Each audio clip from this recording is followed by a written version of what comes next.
Howdy, my name is Good Guy Michael, go to my YouTube channel, and welcome to something new, a ramble, a rant, something along the lines of that. So, a quick note is that what you are currently seeing, I am not currently seeing, because all of this is being recorded kind of in post. This sort of format of a video, though, isn't going to be about, like, you know, watching the footage and responding to the footage. This is going to be more about, you know, talking. I'm going to call it a ramble, and it's basically, and I hate always saying this because people are always like, oh, that's copying, but it's based loosely off of what Sips does. Sips, is a member of the Yogscast, if you guys don't know that. Hilarious guy, seems like a really nice guy.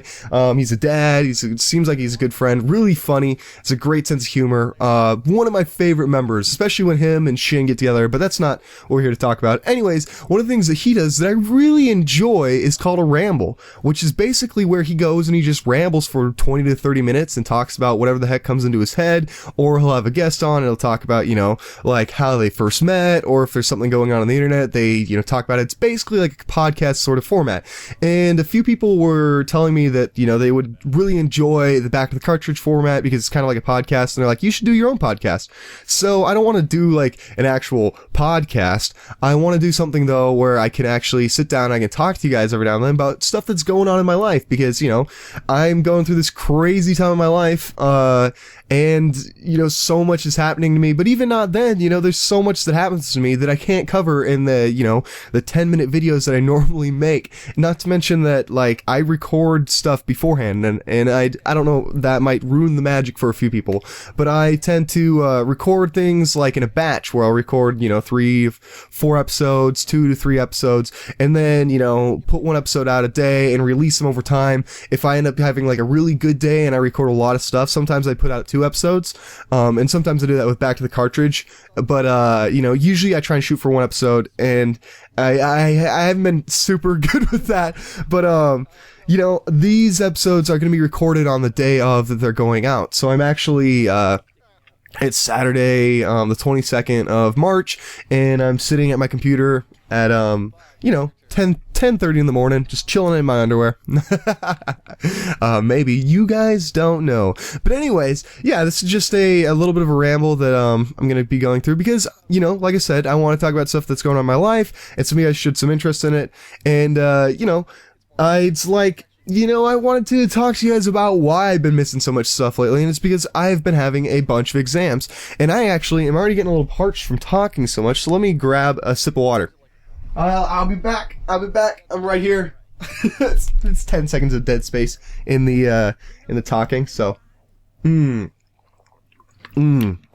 Delicious. Sponsor.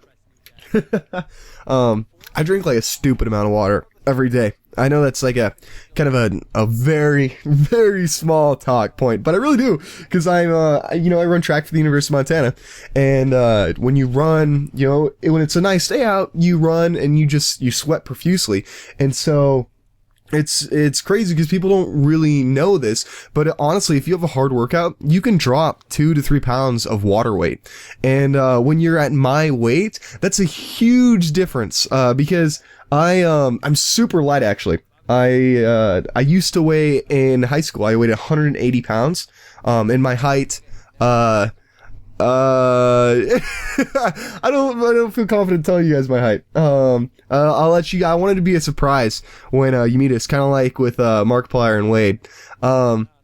But yeah, so I weighed 180 pounds in high school, and that was because I was getting ready for football, and I wasn't sure if I was going to play collegiate football or I was going to do collegiate track, and everybody thought I was going to do collegiate football, actually. So I was, you know, 180 pounds, just solid muscle. I was a running back, and like I had really big biceps, and my friends used to tease me and tell me that I had C cups. By that I mean Zach, because I had such big pec muscles. But you know, over the past, goodness, 3 years now, you know, running track, you don't want all that extra weight. You want to slim down. You want to be, you know, high strength to body weight ratio. And so I actually have dropped all the way down to, 150 pounds. Like flat. So over the past 3 years, I've dropped about 30 pounds of muscle. And that said, like, some of it was fat, because when I was eating as much as I was in football, you're gonna put on weight. a little bit of fat, because my diet was absolutely ridiculous, and people hated watching it because, it was funny because I worked at the water park with a few people, and some of them were trying to lose weight at the time while I was trying to put on muscle weight. So they'd show up and they'd have like a salad with like a celery stick. And then I'd show up and I would eat 3 Hot Pockets, 2 frozen burritos, 5 things of treetop gummies. And then for the coup de grace, there were these, those like little milk cartons that are filled with heavy whipping cream, like so you can whip it up and make like homemade whipping cream. I would drink those. I would straight go to the store and buy those little, 2-pint boxes of heavy whipping cream and drink them. And they tasted like mozzarella cheese, like mozzarella cheese and like cheese stick in like liquid form. And they were super thick. But yeah, that's just because I needed so much, fat, because I was burning so many calories from lifting and working out so hard every day, because I was lifting, twice a day and lifting so much weight. Like I used to squat 600 pounds in high school when I was 18, 19 years old. I could squat 600 pounds parallel, which is flipping ridiculous. But I can't do that anymore. Probably be lucky if I get 300 pounds. But yeah, so anyways, I'd show up and eat all that, and other people are eating like carrot sticks, and they'd be like, what the fuck? Like, this isn't fair. But yeah, so anyways, I probably had, I probably lost 10 pounds, probably 25 pounds of muscle, 5 pounds of fat. And that's because, muscle weighs a lot more than fat, for all of you guys that, are based off that. But yeah, so I weigh 150 pounds now. So, which puts me at probably the second lightest male on the track team. Second to Pierce, who is a pole vaulter. Although there's a few guys on the cross country team. But I don't really count them because they're not, because I'm running the 400 and the 200, they're not super explosive, and having lots of muscle mass is important for being an explosive runner. But, yeah, so I'm like the second lightest guy on the track team, just because I ran cross country this year, and then yeah, I'm dieting pretty hard. But 2 pounds is a big deal for me. So for a normal person, 2 pounds isn't all that much, but for when they fluctuate 2 pounds or something. But for me, 50 pounds to 48 pounds, is a lot and can make me feel actually like absolute garbage. So it's important that I drink a lot of water so that I stay super hydrated. That and my body flushes water really fast just because I'm a water drinking machine. Alright, one more sip. Delicious. But anyways, that wasn't what I wanted to talk about. But that's one of the beauties of this thing, is that, I just get to ramble on about different stuff. I want to talk to you guys about, my exams and stuff and what I've been studying. Because I told you that, I study BMIS, but that doesn't cover exactly what my classes are, because I've been having a lot of exams and stuff, and, that's because this year, or this semester, is my first semester at the 300 level. For those of you guys who don't know what that means, at college, there's 101 classes, which are your very basic classes. It's your very introductory classes. They're usually, sometimes they're 4 credits, but usually they're 3 to 2 credits, and they just give you the most basic, glance into stuff. So they would have, if you went to Spanish 101, it would basically be like a freshman in high school level of Spanish. It's really easy stuff. And I think that's funny because, they tell you in high school that you better be careful in college because all the classes are going to be really hard. And even the 101 classes are going to be harder than this. But honestly, I've found with my personal experiences that the 101 classes are easier than most of your classes in high school. The 101 classes are really, really bonehead classes. And that's just because, there's people coming from all sorts of different backgrounds in high school. And I don't know, I guess I had a hard high school because I took full IB diploma, but that's a story for another time. But anyways, I'm in my 300 level classes. So, 100, 200, 300, and your 300 level are the ones that you can only take if you are if you have committed to that major. And there's a few, exceptions to that, but in general, a general rule of thumb is that, to commit to a major is that you need to get, your core basics out of the way, which is the ones that everyone has to take no matter what they go to. And I go to a liberal arts college. That's what, Montana is. It's liberal arts, which, doesn't mean that It's not like, liberal, like left wing. It's although Missoula is a little bit like that, but it's refers to the type of education, and it's liberal arts are more based upon learning for the sake of learning versus other types of schools, which are learning for the sake of having a job or technique, right? So the liberal arts, that means that they want you to have a more rounded experience, and so, like, you have to take more art classes, and then you have to take a math, and you have to take a Native American studies, and a European influence, and, a Latino influence, all sorts of stuff like that, which is really cool, because, it gets you into stuff that you would never normally take. Like, I'm in a class right now that's, Native American sports and games, which is awesome. Basically, there's tests and stuff occasionally, but basically it's, it's a lot of, learning games that have been dead or gone, and we get to play those, like the Mesoamerican ball game, which is that game that the Aztecs used to play, where you only hit it with your hip. And I'll tell you about why in a little bit. But the big shocking part is that they cut off the heads of the people, and some people knew that. But what you didn't know is that they would then use the skulls of the people to make more balls for the game. Let that sink in for a little bit. They would cut off the heads of one of the teams, and then they would make balls out of your head. So the head or the ball that you were playing with was made out of a head.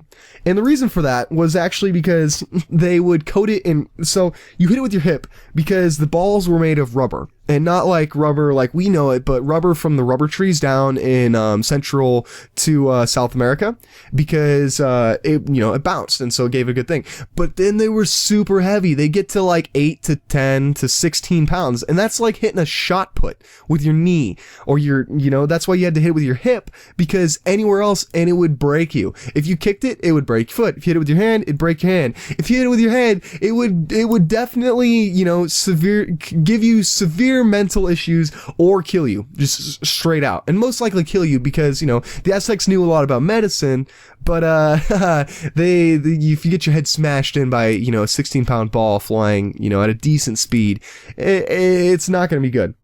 But anyways, so the rules of the game is this is one of the cool things, is that they're not 100% sure whether it was the winners that got decapitated or the losers. And that's because the story behind it. So Mesoamerican, ball game was not just played because, it was a fun game to play, or like, why we play badminton because it's fun, or football because, it's fun, and it's a simulation for war, as some people say. But, a lot of the different Native American games that they played them because they were supposed to simulate war, where they were just one little step less than war, or they were supposed to make you tough for war, or more commonly is that they had something to do with the origin story of the people. So a lot of the Native American tribes have what's called cosmic kinship, which is basically where they have a relation or a lineage with things that are not human. So things like the sun or the moon, or the earth itself, or even animals. So like the buffalo for a lot of American and Native American and a lot the like American Indian tribes, right? While Central American Indian tribes had a lot of cosmic kinship with like the sun, or like the jaguar, different animals from there. So but anyways, the origin story goes loosely like this, and mind you, a lot of stuff that I say is citation needed. I did just take a class on it, but if there's anybody out there that knows the story better than I do and is offended by the story, go ahead, leave it in the comments, and I'd love to see it. But anyways, this is the story as I know it. So basically, the son had 2 children, twins, and twins seem to be a fairly common thing in like for the Mayan culture. It seemed to be that twins are like a holy thing, which is funny because in some tribes twins are seen as an evil thing, but they're seen as a good thing in the Aztec Mayan culture. But anyways, so the twins then celebrate the son by playing this Mesoamerican ball game, and they bounce it off their hip, they play during it all day, and it hits the dirt though, and hits it, and it's a heavy ball, and so it's banging and making noises, and this banging and making noises is upsetting the underworld, because it's their ceiling, and so, it's boom, boom, at all times of the day, and the underworld is getting upset. They're like, come on, man, like, we called the landlord like 5 times, and he told you guys to be quiet already. We're gonna take things in our own hands. And so the underworld invites the twins down there, and the twins are like, yeah, sure, let's play a game. I mean, you guys never played it, so you're gonna lose. And the underworld's like, that's what you think. So the underworld then attached razors to the ball, like around the edge of the ball, and played the game, and it decapitated the twins. But here's the thing, so they burned the bodies, but they kept the heads because the twins were immortal. So they were just heads, just chilling out, like, oh, fuck, this sucks. Like, Aztec, in origin stories, it's awesome. But anyways, so they keep one of the heads. I think they actually made one of the heads in the balls, I'm not sure. But with the other head, they put up in a tree for some reason. But anyways, it can't talk because it doesn't have lungs to talk, and so it's just chilling there, and there's this woman that's walking by, and the head spits on her, and the spit makes her pregnant, and so she then leaves the underworld and goes to the overworld, right, and gives birth to twins again. And she tells them that, your father and your uncle are decapitated heads in the underworld, and you need to go and revenge them. And so they go and they train with a Mesoamerican ball game again and get really good at it, and then go down to challenge the underworld so they can get the heads back. And it's not just the stuff. I wish I had known the whole story, because this is really just a quick synopsis. The whole story actually includes like a bunch of Herculean tasks that they have to complete for the underworld's, appreciation or happiness, right? And so they have to do all these different tasks, but eventually they get the heads back, and they put them into the sky, and one makes the sun or something like that, or makes the sun stronger, so it goes to join their father in the sun, and the other one like makes the stars. But anyways, they make 2 different celestial bodies in the sky, and that's the origin story behind it. But see, that's why the cutting of the heads is important, is because it's part of the original game. And also, it leads into the other thing, is that they weren't sure whether the losers or the winners actually got their heads cut off, because it was symbolic of having your head taken from you, but then put it up into the sky and becoming like a spirit. So the lower key games weren't where some people weren't decapitated, but in like the high games where it was played amongst like kings teams and stuff like that, then the one of the teams was decapitated, but they also aren't sure if it was the team captains that were decapitated or the whole team. And I'm sure that there are exceptions to each one of those, especially depending on a ritual. Maybe there was a certain ritual where a whole team was decapitated, or a certain ritual where only the team captain was decapitated. But that's one of the problems, is that the Spanish came in and repressed a lot of knowledge about the Aztec and Mayan civilizations, because if you think about it, they really are the scary bad guys from an Indiana Jones movie. Like, I think it's upsetting and sad to see what happened to a lot of different ancient cultures, because we weren't as culturally aware back then, and horrible atrocities happened, such as what happened with the Native Americans, or Japanese internment in America, or what happened to the Jews during the Holocaust, or the Armenian Holocaust. There's been time and time again where people were repressed and knowledge destroyed, and it's really sad. But from at least from the Spanish's standpoint, I can slightly understand it, because they're trying to spread Christianity, and they just the Aztecs ripped people's hearts out. It was very brutal. Like, we don't have a civilization like that anymore. And in fact, like, everybody's always for, cultural appreciation and stuff, and don't interfere with people's cultures. But I'm 98% sure that if there were still Aztec people going around ripping people's hearts out, that we wouldn't allow those rituals. So, anyways, yeah, that's one of the classes I'm taking. The other class I'm taking is a coding class, actually, where I'm learning Visual Basic, which is, the type coding is basic, and Visual Basic is a program. But basically, they're teaching me how to do different applications. And it's pretty cool because I see like the application for, within, companies where I would make I don't know, you put in the information of clients and then it organizes it for you, or you search and it pulls out data for you, which, doesn't sound very exciting, but honestly, that takes a lot of work. And I never really thought how much work really went into that stuff, but that's the way that everything is. I mean, it's like, small wooden trinkets and you're like, oh, that's kind of neat. And you're like, somebody was a master craftsman to make that. Or, programs on the computer or games. That's why I don't like hating on games, because like maybe a AAA title, because I'm like, yeah, you guys had all the talent, you had all the money, you're just trying to make money off of that. But indie games, I really don't like hating on them because it takes a lot of work to do that. And I couldn't do that, right? And I'm learning, coding so that I could make a very basic, story type thing, like a story game, kind of like Dungeons and Dragons, and that would take a lot of work. In fact, I'm actually thinking about doing that for a school project, because we have to have a project at the end of the semester that has to cover all that stuff. But anyways, I see like indie games, and I don't want to hate them because I know that the work that goes into it. That said, there's always bad apples that ruin everything, and that's one of the sad things that makes me really upset about like Kickstarter or early access like Steam Greenlight, because it gives the chance for people who are business savvy but not ethics savvy, who put a little bit of a game, give us something that has a lot of potential, give some cool screenshots, put it out there at early access,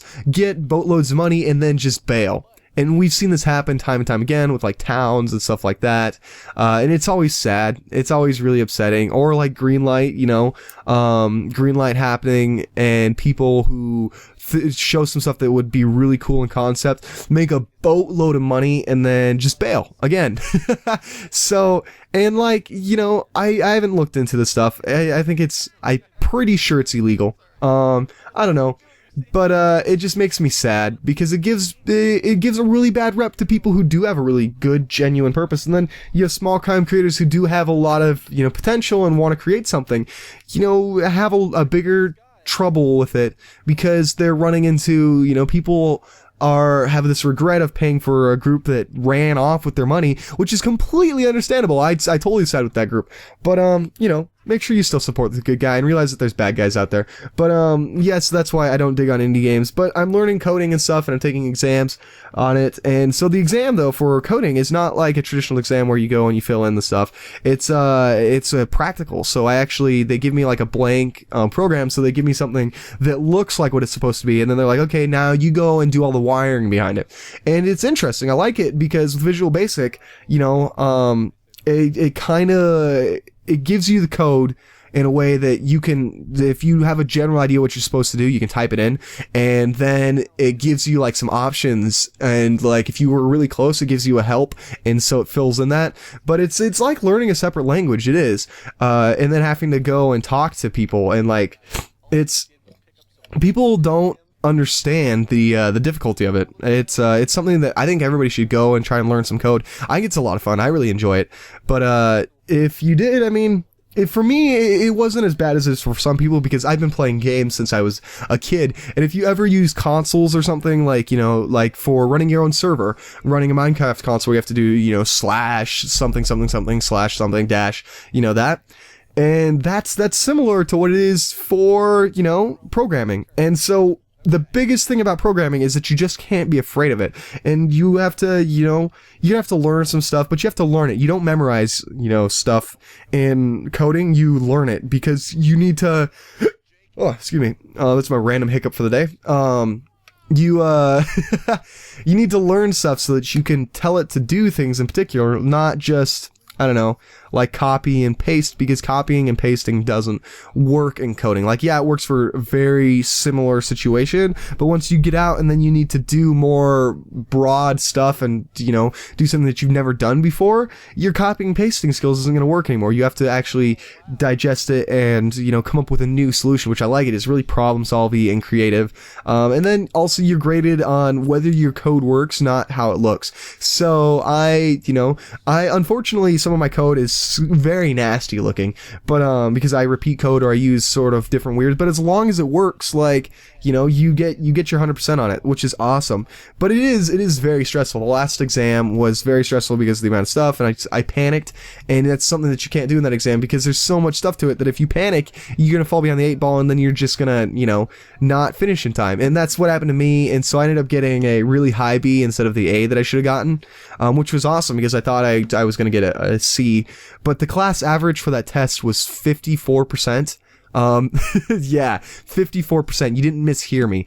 With no curve. I got an 87, I think, on my last test, and that put me at 3rd highest in the class out of like 30 people. So if that gives you a, like, you know, a visual representation of how tough that class is. So anyways, after the exams though, because I've always been a very exam driven person, I do really well on exams for some reason. I don't know, I just, I've always had a gift for them. So, like, not only practical exams, but other exams, but that's because I hate homework, and I maintain information fairly well. So I've always been really good on exams. I never get panicked for them, really. In fact, that was the first time ever really getting panicked was at exams, which felt really weird.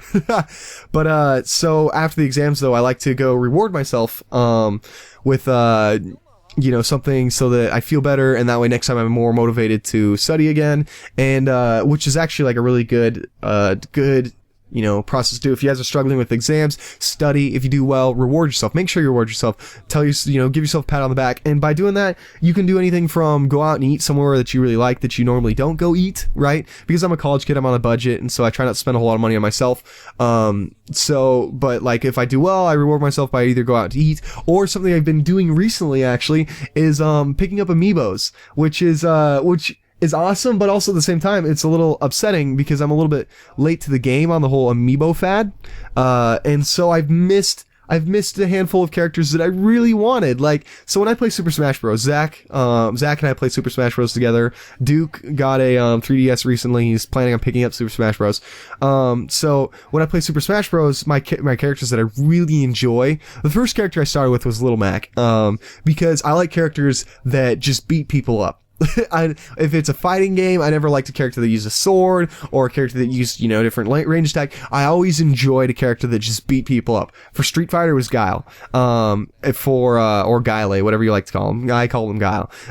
For Smash Bros, I always chose Captain Falcon because I think he's a comical character. And they de-nerfed him in this one, so he's really good. He's really fast. And he's a fun character, you know, with a Falcon kick, Falcon punch, stuff like that. I think that's bloody hilarious, especially if you can land that. And there's been a lot of different fan parodies that have come off of that. But yeah, so I really like Falcon. I like and then Little Mac, Captain Falcon and Little Mac. And then I think that a character that I've been playing with is Fox, and he's fun. I like him because, you know, he has a bunch of different kicks and stuff. I don't like him as much as I like Falcon, but he's fairly fast. I like characters that have speed and stuff so you can react, because I have pretty good reaction time, being a lifelong athlete, and then also just because I'm almost, you know, 20, I'm right in my early 20s, and that's when you have like the best reaction time.